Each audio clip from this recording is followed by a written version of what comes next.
José Luis, ¿qué tal? Bueno, la mayor de las suertes a la pareja. Bueno, gracias. José Luis, la pregunta está hecha, ¿no? Sí. Esta anticipación de Carlos Reutemann señalando el próximo gobierno hereda una bomba de tiempo. ¿Coincidís con esto o no coincidís? En primer lugar, Reutemann ya ha manifestado su apoyo a Macri. Macri es un candidato a presidente de la oposición, así que me parece que la opinión de Reutemann habría que tomarla con cuidado. Yo lo que sí te diría, para andar asustando al cohete a la gente, que sí, como ha pasado 4 veces en el último medio siglo, el gobierno que viene va a tener que hacer un ajuste. Esto ya pasó después... Eso es una mala palabra. No, pero va a ocurrir, digamos, eso no es una recomendación mía, eso es algo que va a ocurrir. El próximo gobierno lo único que puede hacer es manejarlo bien o mal, pero eso va a ocurrir, como ocurrió después del plan de inflación cero de Helvar, como ocurrió después del plan de Martínez Dios, como ocurrió después del plan austral, y como ocurrió después de la convertibilidad o sobre el fin de la convertibilidad. O sea, si vos haces mal las cosas en cualquier orden de la vida, es difícil que evites pagar costos por hacerlas mal. Y Argentina hizo muy mal las cosas en la última década, como hizo muy mal algunas cosas durante la convertibilidad, hizo muy mal algunas cosas durante el plan austral, y así con Martínez Dios, y así con el plan de inflación cero de Helvar. O sea, el ajuste va a ocurrir. Si es una bomba de tiempo, insisto, hoy me parece prematuro decirlo, sí heredó una situación muy complicada, que va a requerir de mucho tecnicismo, mucho apoyo político, mucha claridad para lo que hay que hacer, ¿no? ¿Están dadas esas condiciones? Bueno, hoy están todos en campaña, así que todos mienten porque saben lo que quiere escuchar la gente. Porque uno los escucha, cualquier candidato, ¿no? Pero nombramos a Massa, a Macri. Sí. Yo llego a la primera magistratura, el cepo no va a estar más, menos impuestos para los trabajadores, digo, como si fuese tan fácil, ¿no? No, es muy complicado lo que se hereda.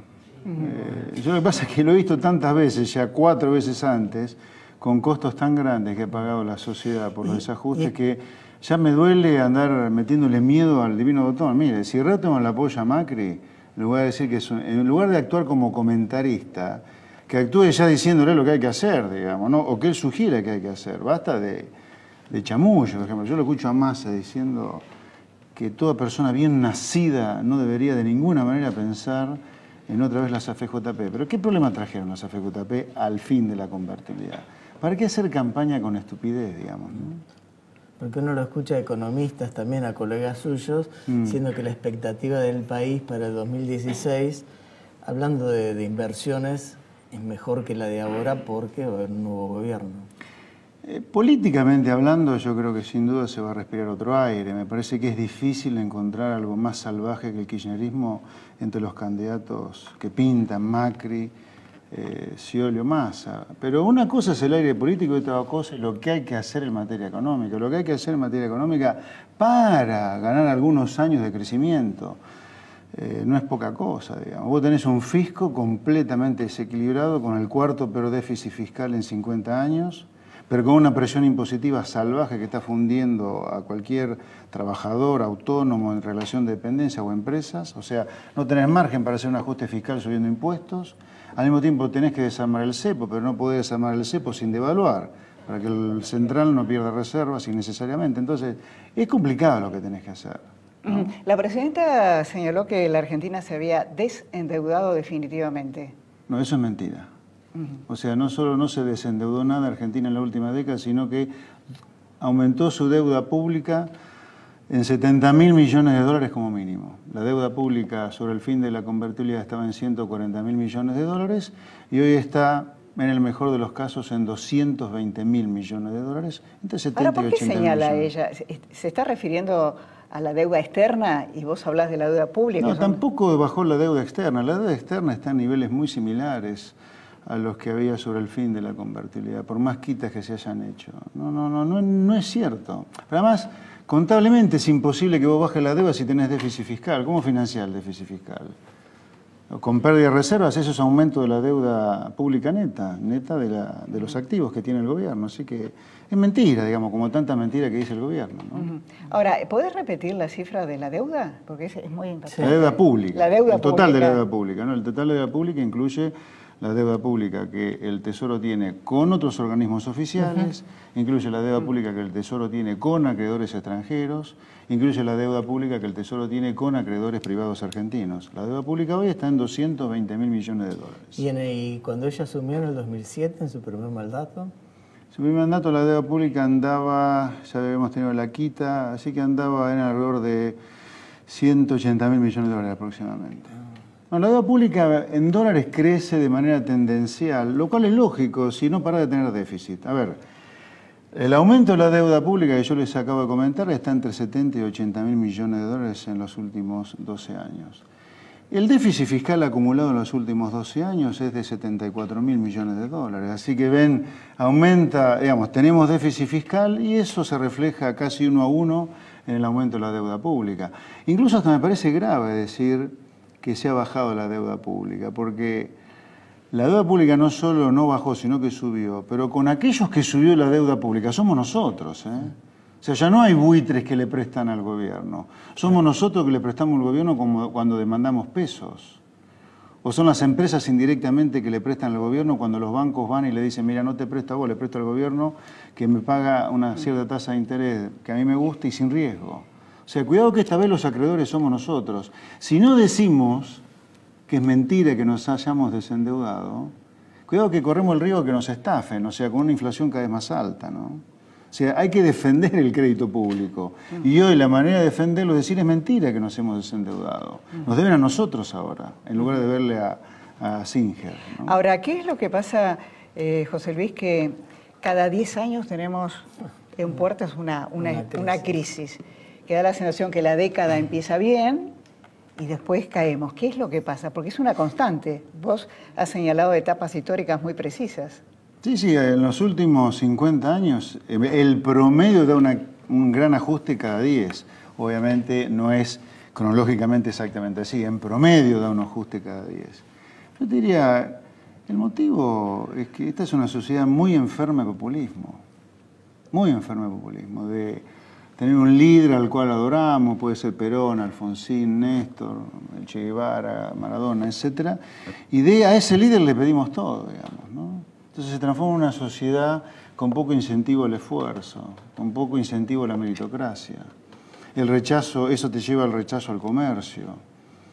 Y creo que también tenemos otro problema que creo que excede la enfermedad populista de la sociedad, que es: vos tenés una clase política básicamente impresentable. Vos no podés tener prófugos gobernando, gente que estuvo vinculado con robos en el pasado, o asesinatos en el pasado. No podés tener esta gente. Vos no podés admitir el robo como la condición necesaria para pertenecer a la clase política. Vos tenés que tener algo de meritocracia ahí. Está poniendo todo en la misma bolsa, clase política. Sí, bueno, es difícil hacer excepciones, porque hay mucha de la clase política en lo que yo digo.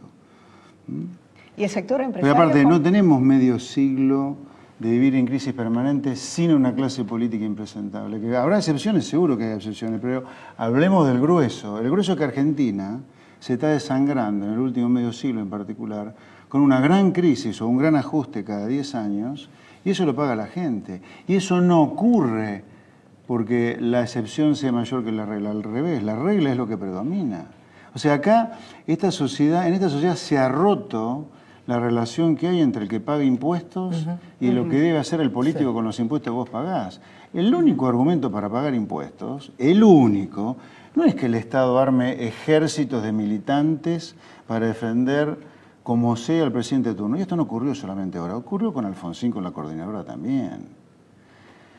Ocurrió antes en Argentina muchas veces. Los impuestos lo único que deben hacer es devolverle a la gente bajo la forma de bienes públicos, calles que no sean una mugre como Buenos Aires hoy, las rutas que vos rompes el auto cuando salís a manejar, que te maten por la calle cuando te maten. Ese es el único argumento de pagar impuestos. Pero acá ese contrato se ha roto y el político cree que el impuesto ya es dinero que él se ganó con el sudor de la frente, como los que estamos acá, y se desconecta, digamos, que eso en realidad es plata que debe devolverlo obsesivamente al contribuyente bajo incluso educación, salud. Yo creo que también ese es parte del problema, pero el principal creo que esta es una sociedad que se enfermó de populismo y se alejó de los ideales que hicieron a este país una potencia sobre el fin del siglo XIX. ¿Y cómo ubicas a los empresarios en esta? Como parte del problema, lo como también, parte claro, de los empresarios. O sea, no existen. O sea, A ver, Argentina es un país que tiene todo para venderle al mundo. Todo. Todo. Agroalimentos, carne, pescado, minería, energía. Y sin embargo hace más de un siglo que se ha abrazado el proteccionismo industrial. Que cada vez demanda más proteccionismo. Cuidado, no es que se quedan ahí, no quieren más. Sin duda que es parte del problema. O sea, hay una colusión entre la clase política que viola impuestos a la sociedad, sí, para lo cual, luego de eso, el empresario que te pide protección para poder subsistir, si no se funde. Bueno, no sé si Clara también iba por ese lado, pero recién cuando hablaba de políticos corruptos, si hay políticos corruptos, hay empresarios corruptos también. Sí, pero digamos, yo ahí te diría, como el político vive de la plata de terceros, a él hay que hacerle el foco en la corrupción. En el empresario también hay corrupción, pero eso no es el principal problema de la clase empresaria argentina. El principal problema de la clase empresaria argentina, además de que los hay, los corruptos, estamos viendo los casos, ¿no?, ya en los diarios, el empresariado en promedio, porque hay excepciones honorables, por supuesto, es un empresario que vive del clientelismo de la política que le da proteccionismos absurdos contra el resto del mundo, o que viven de la plata del Estado, sí, proveyendo los bienes públicos. Sí, yo lo decía también porque muchos empresarios para ganar obras públicas tienen que dejar el diezmo. Sí, pero con todo lo grave que es eso no es el principal problema que hay en la clase empresaria. El principal problema de la clase empresaria es una clase prebendaria, que vive de los favores del Estado, que a veces son plata de obra pública, sí, que a veces es corrupción, sí, pero fundamentalmente es una clase prebendaria nuestra. La política sí es corrupta, claramente, pero la clase empresaria más que corrupta es prebendaria, como promedio, ¿no? Te hago una pregunta. Ha despertado muchas críticas en el sector empresario, ¿quién? Justamente el tratado con China. Sí. ¿Cómo lo ves vos? A mí me parece una verdadera payasada que un gobierno que ha destruido el Mercosur, un acuerdo de libre comercio que teníamos con nuestros hermanos, que se negó un acuerdo de libre comercio con los Estados Unidos que no significaba ningún riesgo para Argentina porque Estados Unidos es un país caro. Estados Unidos no puede invadirnos nunca porque es carísimo, es al revés. Vayamos a hacer negocios con los famosos salarios esclavos, como decía gran parte de la burguesía china. Es una cosa ridícula, porque además es solo para ganar algunos dólares para evitar tener una tensión cambiaria innecesaria antes de fin de año. A mí me parece patético que un gobierno que vive hablando de patria sí, colonia no, le entreguemos 200 hectáreas cerca de Vaca Muerta para que los chinos manden ondas satelitales o cohetes, no sé qué es lo que van a mandar de ese lugar de Vaca Muerta, que es una especie de, es un comodato por 50 años. O sea, hemos dado un pedazo de territorio nuestro por medio siglo a los chinos. El mismo gobierno que dice que pagar la deuda externa es ser colonia, podrían ser menos ridículos, ¿no? La última vez que estuviste acá hablábamos de los hold-outs y el tema era Griesa. Sí. Bueno, después la dinámica de los temas cambió. ¿Cómo está ese tema hoy? ¿Lo olvidamos? ¿Está ahí congelado? Mira, el estar en default con la deuda pública por un desacato a una justicia que Cristina Kirchner fue a buscar, porque esto es importante remarcarlo, ¿no? Argentina, de la mano de Cristina, fue a buscar a la justicia americana, nos deja fuera del planeta Tierra, fuera del mundo civilizado, digamos. Por eso, en parte, no solo hay una decisión estratégica de Cristina y de Néstor de hace más de una década en ir acercándose a marginales del mundo como Venezuela, Irán o países fascistas como China y Rusia, sino que además, como te has ido alejando cada vez del mundo, cada vez se vuelven más necesarios los marginales, claro, digamos, ¿no? Entonces, eso está ahí, es un tema que alguien va a tener que abordar si quiere volver al mundo civilizado, obviamente. ¿Qué le aconsejarías para cerrar a los próximos candidatos, si te pidieran un consejo? No sé si te van a llamar después de lo que dijiste, pero... No, obviamente que no, y ni me interesa tampoco que me llame nadie, no, la política no me interesa. ¿Qué le aconsejarían? Yo diría al que gane que el 11 de diciembre anuncie el ajuste que tiene que hacer para no pagar ningún costo político de que ya no pueda decir lo heredé a esto, porque cada minuto que pase después que asuma es un minuto que le juegue en contra como político para hacer el ajuste. ¿Y entonces qué nos espera de aquí a diciembre? Depende de lo que el gobierno haga. Si el gobierno sigue por la senda que va... Sí, no hay nada que haga prever que lo va a modificar. Bueno, no, yo creo que... Pero acá hay un tema clave. Mira, la deuda pública está explotando desde el año pasado. La deuda del Banco Central a fin de 2013 era 95.000 millones de pesos. Hoy están cerca de 300.000 millones de pesos. Si el Banco Central sigue colocando deuda, el gobierno, yo te diría, tiene altas chances de llegar a las elecciones sin una tensión cambiaria innecesaria, pero con una fuerte recesión. Acá, lamentablemente, Cristina, al haberse metido en el cepo, que le quedó un escenario binario. Ella no puede lograr dos cosas. No puede lograr tranquilidad cambiaria y una economía que crezca. Ella, si quiere tranquilidad cambiaria, es el escenario de hoy, con la economía en recesión. En cuanto tengan ganas de darle aire a su candidato el día que Cristina lo decida y aflojen las clavijas si lo hacen, vamos a tener otra vez tensiones en el mercado de cambio. Entonces, si el gobierno sigue endeudándose, por más que esto es un problema serio para el gobierno de mañana, obviamente, yo diría, el escenario más probable de acá a las elecciones es este. Ahora, en cuanto aflojen, podremos tener tensiones. Y finalmente te diría, ¿qué puede pasar en Argentina? Puede pasar de todo, ¿no? José Luis Espert, gracias. Por nada, placer. Chao.